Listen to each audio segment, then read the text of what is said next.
महाराज की जय। श्री कृष्ण गोविंद हरे मुरारी, हे नाथ नारायण वासुदेव। तत्व चिंतामणि भाग 3 में आज श्रवण करेंगे हम सभी मिल और नील से हानि। वर्तमान युग प्रायः यंत्र युग हो रहा है। जहाँ देखिए वहीं यंत्र का साम्राज्य है। प्रायः बड़े से बड़े राष्ट्रों से लेकर मामूली खाने पीने पहनने तक की वस्तु आज यंत्र के आश्रित है। परंतु इस यंत्र से दुनिया में जो दुख का दावानल धधक उठा है, उसे देख सुनकर हृदय कांप उठता है। यंत्र प्रत्यक्ष और अप्रत्यक्ष रूप से अबाधित गति से मानव प्राणियों के सुख का सतत संहार कर रहा है। मानवेतर प्राणियों की तो यंत्र को कोई परवाह ही नहीं है। वह इस प्रकार का संहारक पदार्थ है कि जो मानव संहारी असुरों में भी किसी अंश में बढ़ गया है। आज संसार में जो चारों ओर पेट की ज्वाला से जलते हुए प्राणियों का हाहाकार मच रहा है। करोड़ों मनुष्य बेकार हो रहे हैं। असंख्य नर नारी विविध रोगों से ग्रस्त हैं। कर्मशील मानव अकर्मण्य और आलसी बन गए हैं। इसका एक प्रधान कारण यह भयानक यंत्र विस्तार है। यांत्रिक सभ्यता का यदि इसी प्रकार विस्तार होता रहा तो संभवतः एक समय ऐसा आवे जबकि सब प्रकार से धर्म कर्म शून्य होकर मनुष्य ही मनुष्य का घातक बन जाए। प्रकारांतर से तो यह स्वरूप अब भी प्रत्यक्ष ही है। खेद का विषय है कि ऋषि मुनि सेवित पवित्र भारत भूमि में भी यंत्र का विस्तार दिनों दिन बढ़ रहा है। पहले तो कपड़े और पाट आदि की ही मिलें थी, जिससे गरीबों का गृह उद्योग चरखा आदि तो नष्ट ही हो गया था। अब छोटी बड़ी सब तरह की मिलें बन गई हैं, जिनमें ग्राम उद्योग का बचा कुचा स्वरूप भी नष्ट हो रहा है। स्त्रियां धान कूटकर काम चलाती थी, अब चावलों की मिलें हो गई। गरीब विधवा बहनें आटा पीसकर अपना और अपने बच्चों का पेट भरती थी, अब गांव-गांव में आटा पीसने वाली चक्की और कलचक्कियां बैठ गई। तेलियों के कोल्हू को मिलों ने प्रायः हड़प लिया। चीनी का सबसे बड़ा गरीबों का रोजगार तो मिलों के द्वारा बड़ी ही बुरी तरह से मारा गया। अब कपड़े धोने का काम भी मशीनों से शुरू हो गया है, जिससे बेचारे गरीब धोबियों की रोटी भी मारी जाने की संभावना हो गई है। यह तो निश्चित है कि सैकड़ों हजारों आदमियों का काम जहां एक मिल से होगा, वहां लोगों में बेकारी भी फैलती दृष्टि आती है। बेकारी में असहाय होकर अपने और परिवार की पेट की ज्वाला से पीड़ित होकर इच्छा न होने पर भी परिस्थिति में पड़कर मनुष्य को किस किस प्रकार से बुरे कर्म करने पड़ते हैं। और कहीं कहीं तो परिवार का परिवार आंसुओं से तन बदन को धोता हुआ चुपचाप एक ही साथ जीवन लीला समाप्त कर लेता है। इस बात का पता बेकारों को तो प्रायः है ही। अखबार पढ़ने वाले लोग भी ऐसी घटनाओं से अनजान नहीं है। साथ ही हाथ की बनी चीजों में जो जीवनी शक्ति, एक विशिष्ट सौंदर्य, धर्म की एक पवित्र भावना रहती है, वैसी मिल के बने पदार्थों में ढूंढने पर भी नहीं मिलती। प्राकृतिक और कृत्रिम में अथवा असली और नकली में जो भेद रहता है, वही भेद प्रायः इनमें भी समझना चाहिए। आटे और चावल को ही लीजिए। जाते में हाथ से पीसे आटे और ढेकी से कूटे चावल में जो जीवनी शक्ति रहती है, बल और आरोग्यवर्धक तत्व रहता है, मिल के पिसे आटे या मिल के कूटे चावल में प्रायः वैसा नहीं रहता। घर फूंकर रोशनी देखने की भांति अवश्य ही उनका कृत्रिम सौंदर्य तो बढ़ ही जाता है।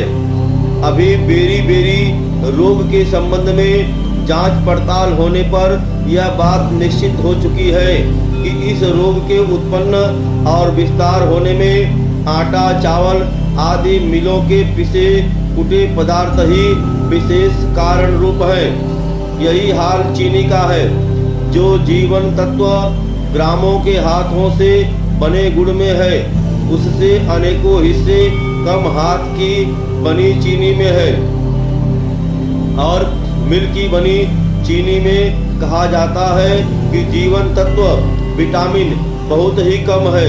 यही हाल तेल इत्यादि वस्तुओं का समझना चाहिए।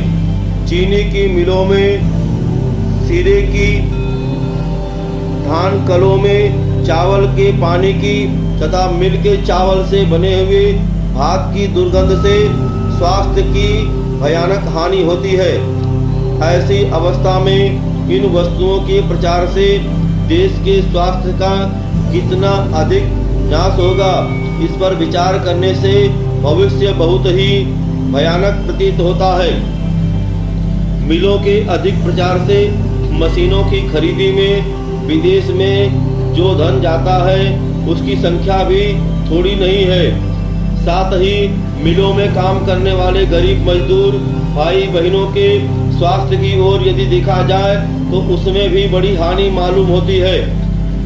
मिलों से किसानों की जो हानि हो रही है वह भी हृदय हिला देने वाली है। मनुष्योत्तर प्राणियों का अर्थात छोटे मोटे जीवों का, कीड़े मकोड़ों का जो संहार होता है उसकी तो कोई संख्या ही नहीं। दुख है कि आज मनुष्य ने अपने स्वार्थ साधना के लिए इतर प्राणियों के जीवन का मूल्य ही नहीं मान रखा है। संभवतः है कि विविध कला और विद्याओं में निष्णांत भारतीय ऋषि मुनि और विद्वानों ने यंत्रों के दुष्परिणाम को जानकर ही उनका आविष्कार और प्रचार नहीं किया था। आज तो ऐसी दशा हो गई है कि मिलों के बने हुए पदार्थों का व्यवहार करना दूषित प्रतीत होने पर भी उसका छोड़ना कठिन हो गया है।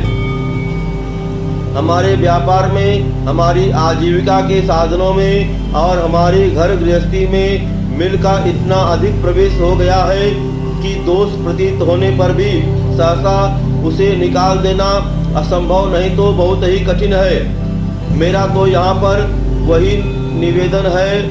यही निवेदन है कि मिल के दोषों को समझकर जहाँ तक बन पड़े हम लोगों को मिलों से कम संबंध रखना चाहिए। वर्तमान परिस्थिति को देखते न तो यह कहा जा सकता है कि मिलों के संचालक सहसा सब मिलों को बंद कर दें और न मिलों से संबंधित व्यापार छोड़ना और संपूर्ण रूप से घर को मिल की चीजों से रहित करना ही संभव है। शनै शनै यह काम करना चाहिए।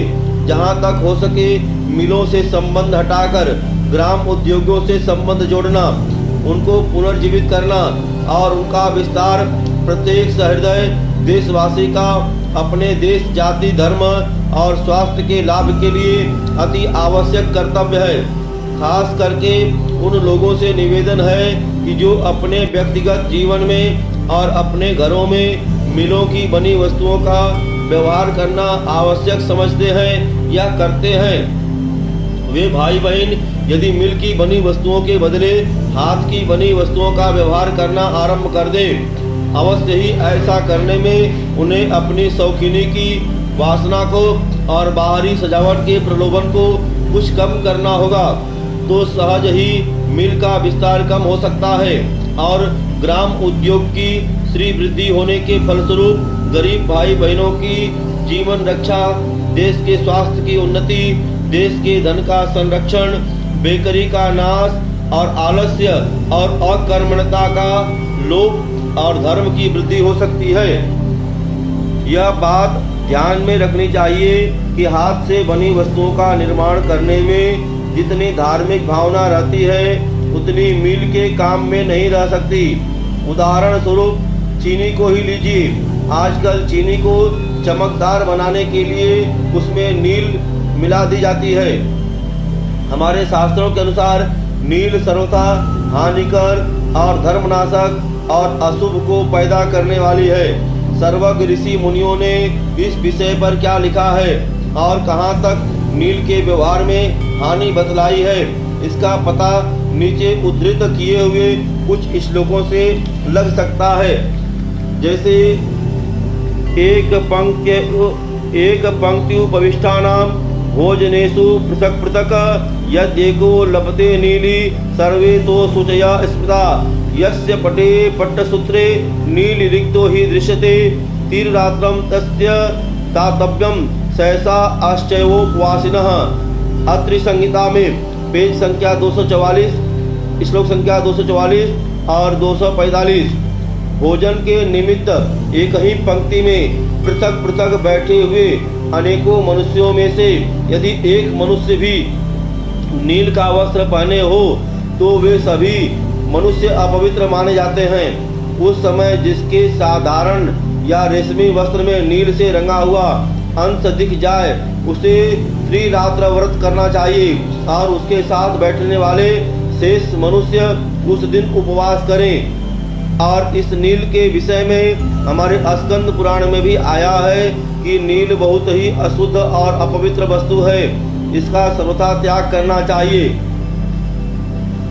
पालनाद विक्रयाश्चैव तद्वृत्त्यां चोपजीवनात् पतितस्तु भवे विप्र विस्त्रिभिः कृच्छे विशुद्धयति। अंगिरा स्मृति में भी आया है कि नील की खेती विक्रय और उसी की वृत्ति द्वारा जीविका चलाने से ब्राह्मण जो है पतित हो जाता है। फिर 3 कृच्छ व्रत करने से वह शुद्ध होता है। फिर कहते हैं कि नीली दारु यदा बिंदाद ब्राह्मणस्य शरीरकम शोणितम दृश्यते तत्र द्विजश्चंद्रायण चरेत। आपस्तंभ स्मृति में है 6ठे अध्याय में 6ठा श्लोक कि यदि ब्राह्मण का शरीर नील की लकड़ी से बिंद जाए और रक्त निकल आवे तो वह चांद्रायण व्रत का आचरण करे। नील वृक्षेण पक्वम तु अन्नमस्त्रादि चेत द्विज आहार वमनम कृत्वा पंचगव्येन शुद्धयति। अंगिरा स्मृति में आया है यदि ब्राह्मण नील की लकड़ी के पकाया हुआ अन्न भोजन कर ले तो उस आहार का वमन करके पंचगव्य लेने से वह शुद्ध होता है। भक्षेत प्रमादतो नीली द्विजाति स्तंभ समाहित त्रिषु वर्णेषु सामान्य चांद्रायणमिति स्थितम।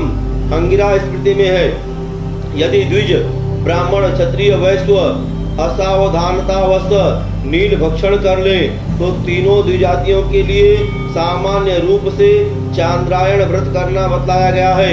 तो नील रक्तेन वस्त्रेण यदमुपदीयते नोपतिष्ठति दातारम भोक्ताम भोक्ते तु किल्बिषम। अंगिरा स्मृति में आया है कि नील से रंगे हुए वस्त्र को धारण करके जो अन्न दिया जाता है वह दाता को नहीं मिलता और उसे भोजन करने वाला भी पाप ही भोगता है। कि मृते भर्तरि या नारी नीली वस्त्रम प्रधारयेत भर्ताम तो नरकम याति सा नारी इदंतरम तदंतरम। अंगिरा स्मृति पति देव के मर जाने पर जो स्त्री नील में रंगा हुआ वस्त्र धारण करती है उसका पति नरक में जाता है, उसके बाद वह भी स्त्री भी नरक में ही पड़ती है। नीलिया जो पढ़ते क्षेत्रे संशयम यद्दु प्रोरोहति अभोज्यम तथा द्विजातिनाम भुक्त्याम चांद्रायणम चरेता। अंगिरा स्मृति में आया है कि नील बोने से दूषित हुए खेत में जो अन्न पैदा होता है वह द्विजातियों के भोजन करने योग्य नहीं होता, उसे खा लेने पर चांद्रायण व्रत करना चाहिए। स्नानम दानम जपम जपो होम स्वाध्याय पितृतर्पणम पंचयज्ञामृता तस्य नीली वस्त्रस्य धारणात्। आप स्तंभ स्मृति नील में रंगे वस्त्र को धारण करने से मनुष्य के स्नान, दान, जप, होम, स्वाध्याय, पितृ तर्पण और पंचयज्ञ सभी निष्फल हो जाते हैं। रोमकूपेर यदा गच्छेद्रस्तु नील्यास्तु कैर्चित् पतितस्तु भवेदि प्रअस्त्रिभिः कृष्ये विशुध्यति। आपस्तंभ स्मृति, 6वें अध्याय में 5वां श्लोक। यदि कभी रोमकूपों द्वारा नील का रस अंदर चला जाए तो ब्राह्मण पतित हो जाता है और फिर 3 कृच्छ व्रत करने से शुद्ध होता है। नील रक्तेन वस्त्रेण यदा अत्रामुपनीयते अभोज्यं तद द्विजातिनां भुक्त्वां चांद्रायणं व्रतेत चरेत। आपस्तंभ स्मृति, 6ठे अध्याय में 8वां श्लोक। नील से रंगे हुए वस्त्र द्वारा यदि अन्न लाया जाए तो वह द्विजातियों के भोजन योग्य नहीं रह जाता। उसे खा लेने पर चांद्रायण व्रत करना चाहिए। उपर्युक्त ऋषि वाक्यों से नील का सर्वथा अपवित्र होना एवं पाप और दुखों की उत्पत्ति में कारण होना तथा अंतःकरण को दूषित करके अध्यात्म मार्ग से गिराने वाला होता सिद्ध है। और आजकल हम लोग प्रायः न तो शास्त्र के वाक्यों का अध्ययन ही करते हैं न उन पर विश्वास ही। इसी कारण से मनमाना आचरण करते हैं। धोबियों तक से कपड़े की चमक के लिए कपड़े धुलवाने में नील दी जाती है। वस्त्र के किनारे और वस्त्रों का नीला काला तो शौकीनी का अंग हो गया है। चीनी के साथ मिलकर अब तो नील हमारे पेट में भी जाने लगी। अतएव केवल पवित्रता का विज्ञापन देखकर ही हमें नहीं भूलना चाहिए। ऋषि वाक्यों के अनुसार पवित्रता की जांच करनी चाहिए और जहां तक बने अपवित्र वस्तुओं का तन मन से त्याग करना चाहिए। इसी प्रकार मील के बने हुए वस्त्रों पर प्रायः पशुओं की चर्बी से पालिश की जाती है। शायद ही कोई ऐसी मील हो जिसमें चर्बी का उपयोग न होता हो। इसके लिए प्रतिवर्ष लाखों निरीह, निरपराध और मूक पशुओं का वध होता है। ऐसी अवस्था में मील के वस्त्रों का व्यवहार करने से धर्म, जाति, पवित्रता, स्वास्थ्य, धन आदि सभी का नाश होता है। अतएव जहाँ तक हो सके मील के बने चीनी, चावल, आटा और वस्त्र आदि सभी पदार्थों का सर्वथा त्याग करना चाहिए। श्री सद्गुरुनाथ महाराज की जय। धर्म की जय हो, अधर्म का नाश हो। यथासंभव जितना हो प्रयास करना चाहिए कि कम से कम इस कलिकाल में हम मील की वस्तुओं का जो है और नील से बने हुए पदार्थों का सेवन और उनसे ग्रहण करना कम कर दें। यह हमारी स्थिरता और मन के ऊपर निर्भर करता है कि जिसे हम कितने समय में और कितनी शीघ्रता से त्यागने का साहस कर सकते हैं। तो हर सभी हिंदू भाई बहनों को इस बात पर अवश्य विचार करना चाहिए कि क्या यह भक्ष्य अभक्ष्य के विचार किए बिना हमें कुछ ग्रहण करना चाहिए। और सर्वथा कहा जाता है कि जैसा खाओ अन्न वैसा होगा मन। अगर हमारा अन्न शुद्ध होगा तो हमारा मन और विचार भी शुद्ध होगा। इसी के साथ आज आप सभी से विदा लेते हुए और मंगल कामना करते हुए आप सभी के जीवन में इस प्रकार से मिल और नील से बचने का सर्वथा प्रयत्न करें। इसी कामना के साथ आप सभी से विदा लेते हैं। जय श्री राम। श्री सद्गुरुनाथ महाराज की जय।